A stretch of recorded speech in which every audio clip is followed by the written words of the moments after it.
Hello, I am Oliver Kettleman Nelson, and today I'll be reviewing Cuphead. Let's get into it.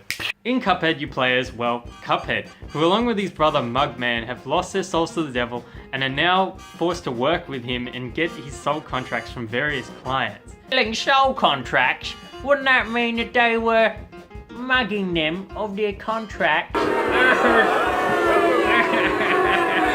The one thing you'll notice about the game is that the visual style is great. It looks absolutely fantastic. It's reminiscent of the 1930s cartoons. It looks like Mickey Mouse era animation. They drew out every single cell. They drew it all by hand. It's mind-blowing how long this would have taken.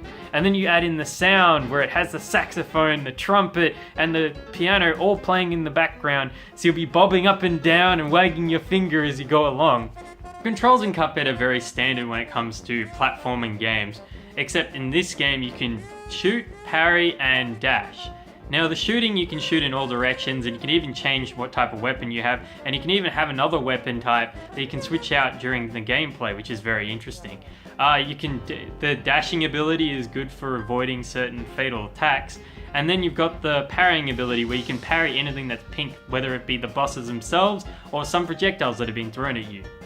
In Cuphead, there are three main game types. You've got your boss fights, you've got your run and gun sections, and then you've got your mausoleum sections. Obviously, the boss fights are the main focus of this game, where it's where you will be spending majority of your time, and it's where most of the detail has gone into.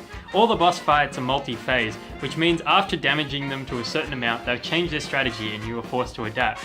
This makes the boss fights really tricky, and in fact very hard, because if you die in these games, you have to go all the way back to the start. So I've taken all the good parts of the game and all the bad parts of the game, put them into a blender, explode them all together, and the score comes out as a 4.5 out of 5, and it's definitely a game that you should look out for and maybe even pick up today.